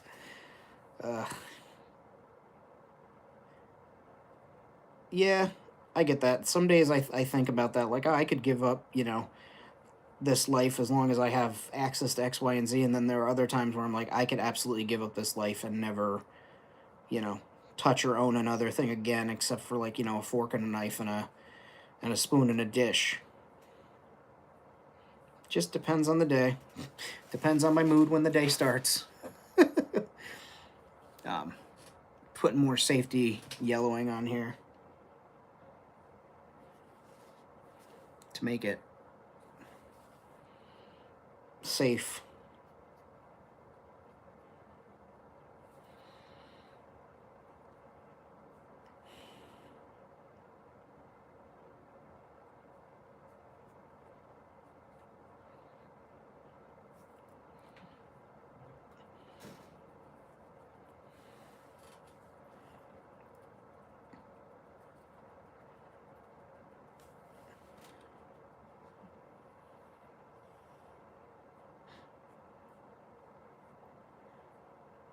I'm so fortunate where I live. You know, Massachusetts is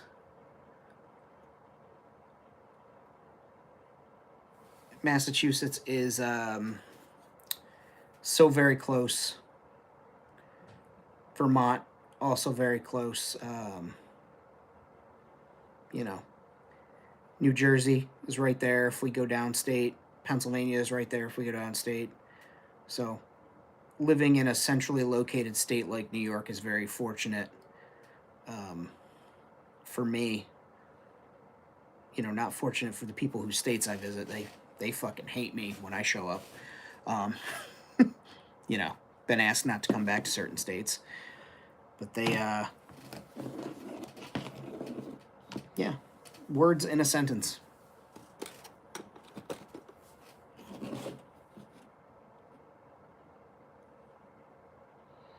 Oh, it afforded me, you know, opportunities as I got older, you know, with my grandparents who like to travel and budget travel into their lifestyle. Uh, got to go to, you know, Massachusetts and stay in a coastal town. Got to go to, you know, Maine and see some historic locations, Pennsylvania, and go see, you know, historic like Liberty Hall and things like that. Like I got to experience that, and I am always thankful for those experiences.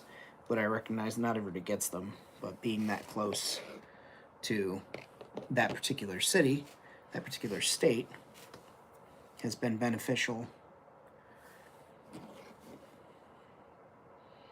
Because it's like I know people that were, you know, like what was Hank Hill, 45 minutes away. Existence. um, I think it was a character in King of the Hill, and I want to say it was like Cotton, where the only time he ever left town was when he went to war, and then when he came home, he never left the city again, or left the town that he lived in again. And it's like I think about people that are like that are just gonna stay in that particular place, and if you're happy, you're happy. I can't dig on that, like especially in today's world, everything's all changing, and you know nothing's certain. But like to just never leave your town or city and just only go to the places that are there over and over again. There's simplicity in that, but there's also like I don't know, I couldn't.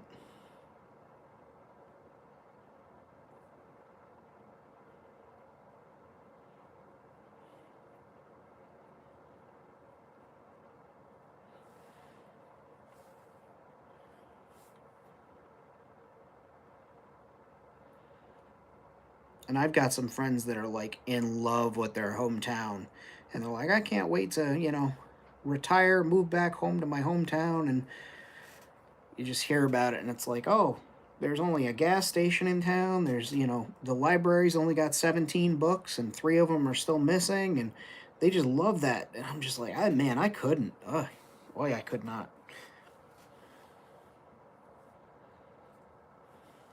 We're getting there. We're getting there.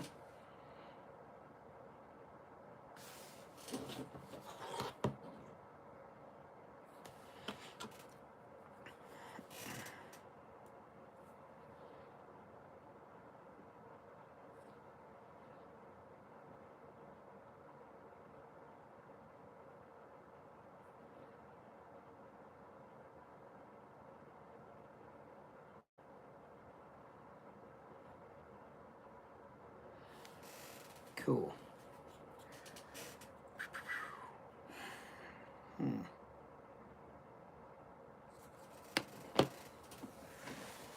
Yeah, I still do think I'm gonna Definitely going to need to put a stripe in between each of those just to add to the visual of like, don't trip, but also like, here is a gantry, pay attention to it. What do you guys think? Solid plan?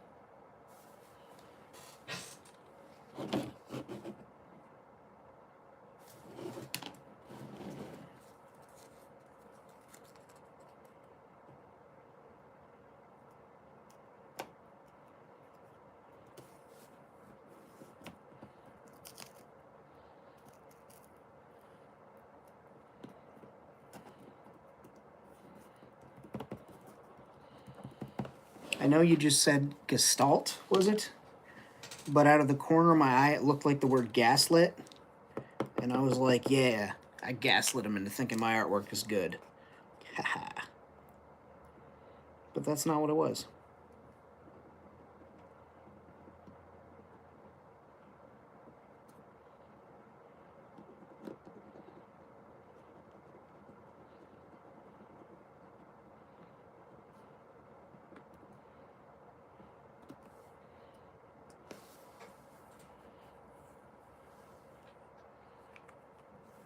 Thank you, folks. Yo, too kind, too kind.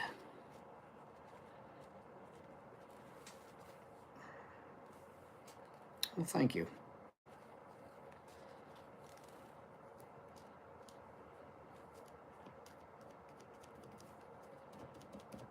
I like to learn, and hopefully I improve and consistently put out fun, good artwork, and, you know, create a space for people to come learn from it and feel like the human being that they want to be while they're in that space. Unless you are a Nazi, and then get fucked.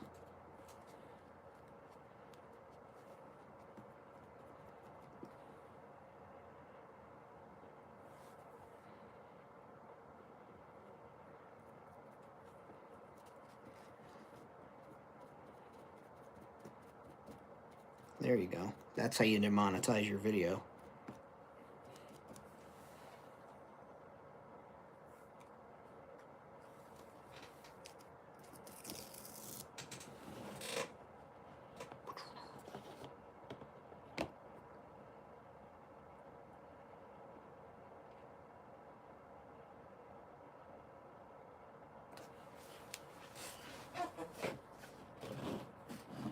Famines Place is a safe place. Safe space.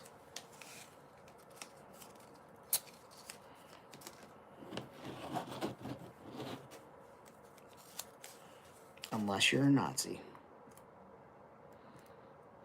I feel like that should be most places, but that's a discussion for another time. And by most, I mean all.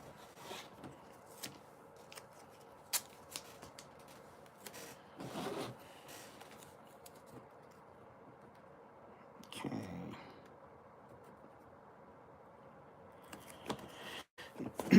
Now on the little walkways in between, I've decided that I'm using the bearing of the bolts that are laser cut into it. I don't know if it's going to look great. We shall see, right?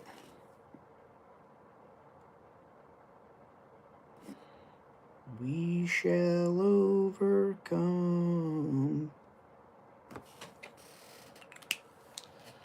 Sorry, I missed like half this. Conversations with a friend about fleeing the state, if not the country. That's reasonable.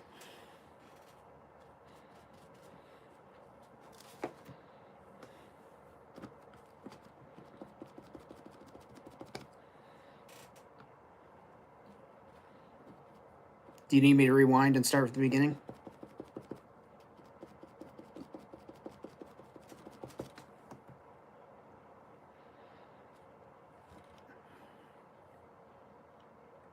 That's just a paper towel. I'll show you. They're called shop towels, but they're just a blue, more more durable paper towel material. It's closer to a cloth feel, like the cloth that Money has to it, that like hardier texture versus regular paper. That's what that is.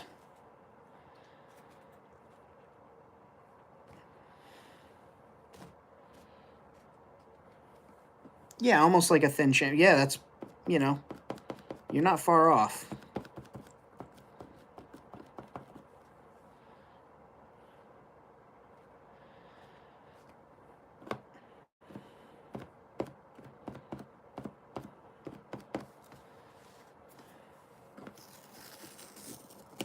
Let's see how it looks. Yeah, I buy that. From 5 feet, that looks good.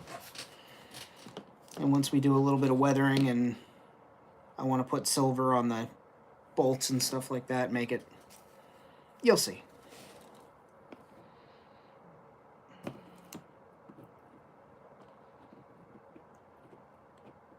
You know, I'm gonna pop, drop, and lock it.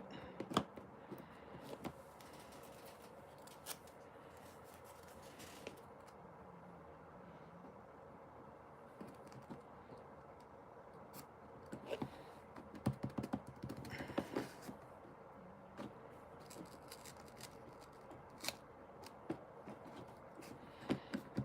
we go.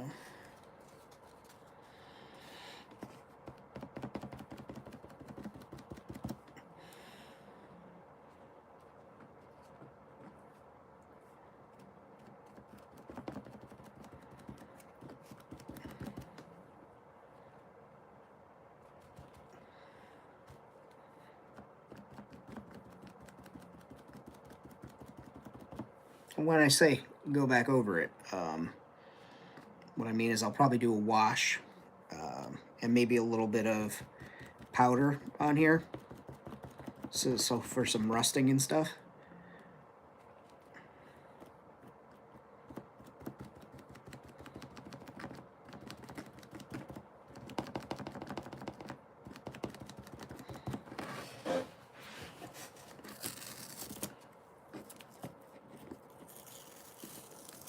Nice. So it just adds that little, you know, safety look to it.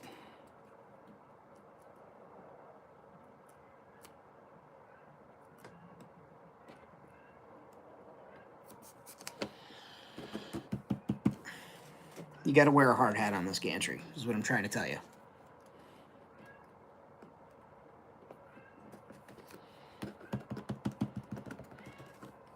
That goes for you too. You hear my cat yelling in the background? That goes for you too, Bjorn. You can't be doing none of your Tony Hawk stunts, your Pro Skater 2s, your Boy Meets World skateboarding.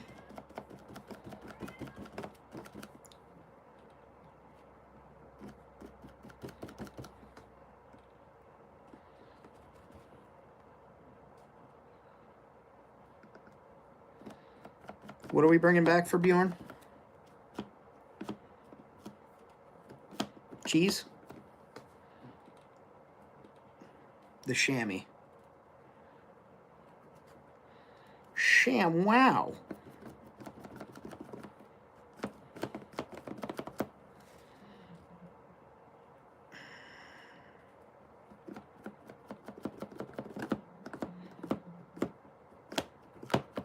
Wonder how Vince from Slap Chop's doing.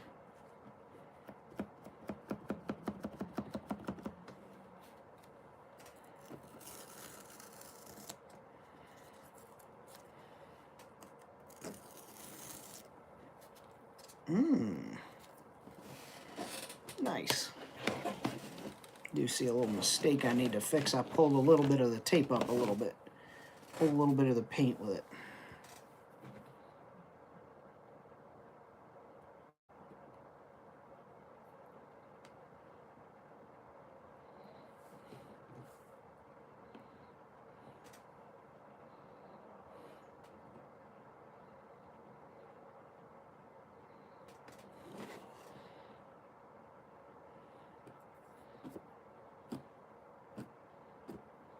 Perfect.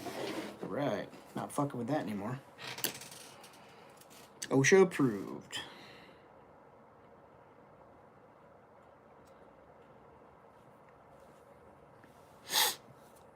Yeah, now I just need to color the beams with whatever color I want and do some dry brushing and washes on there. So that'll be good. Yeah. So what color do I want the little bridge thing to be? Honestly, it's not hard. It's just patience and knowing, you know, when to do the next step and whatnot. Like, all right, that's what I want to do first. Silver Sharpie or silver paint pen. And then I just pick out the rivets and I put a little silver there. And then when I rust them, that rust clashes with the silver and gives the rust, if there's any liquid involved, liquid paint, it gives the rust and the wash some place to pool around something silver and make it look intentional.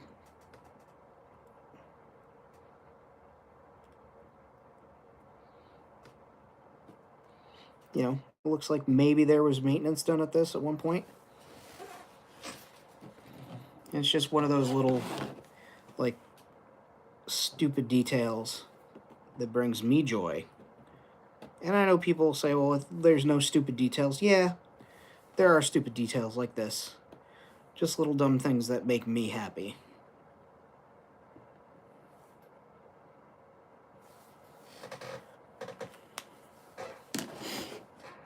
Okay, so I got that out of the way. So let me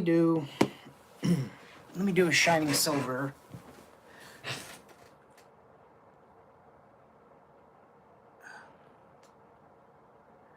Joe Fest to walk forward with thin chamois greeting. Jesus Christ.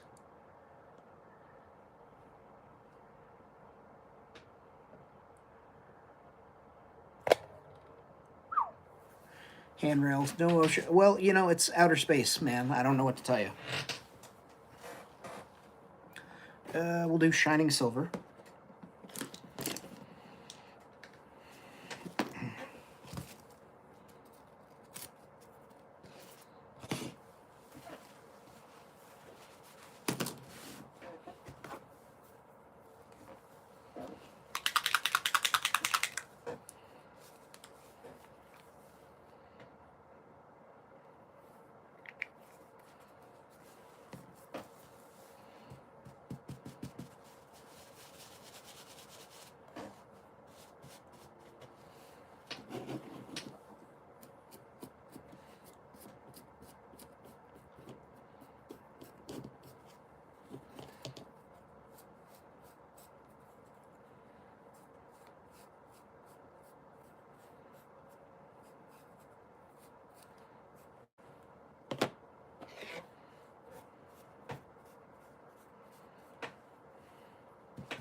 I think once this shining silver's on here, we'll be able to put on some color, make it look like it was painted a very long time ago, and like the weather has taken most of the paint off. That'll make that stand out. And then just like I said, I'm pedantic enough to want to see it in a photo or know that I will notice it. So I'll just do a little bit on the inside. Make sure that everything gets hit.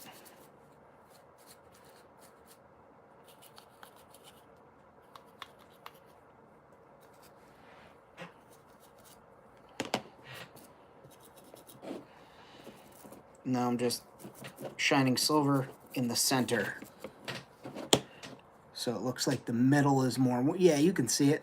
Shows like the middle path is more worn. Hell yeah.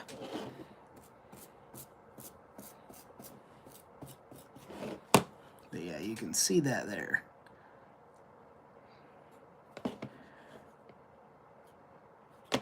Cool. Get those inside pieces there.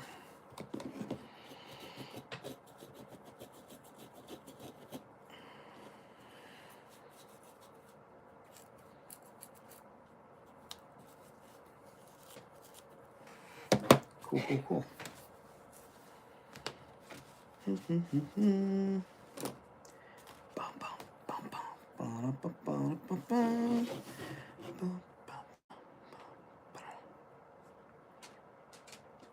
So I think the green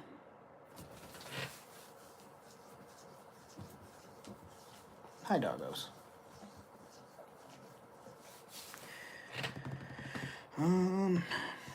Let's see. We're gonna do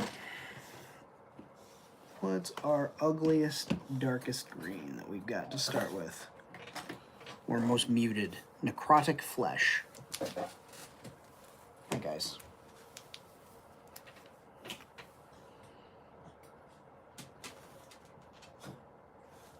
What doing, Mama Rosie?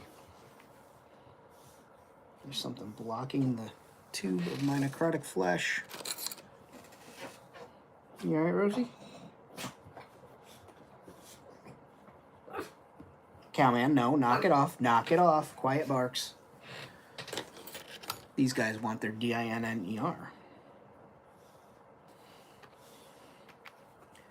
Alright. Well, I think that's the dogs telling me that it is time for that, so I'm going to call it here, I think.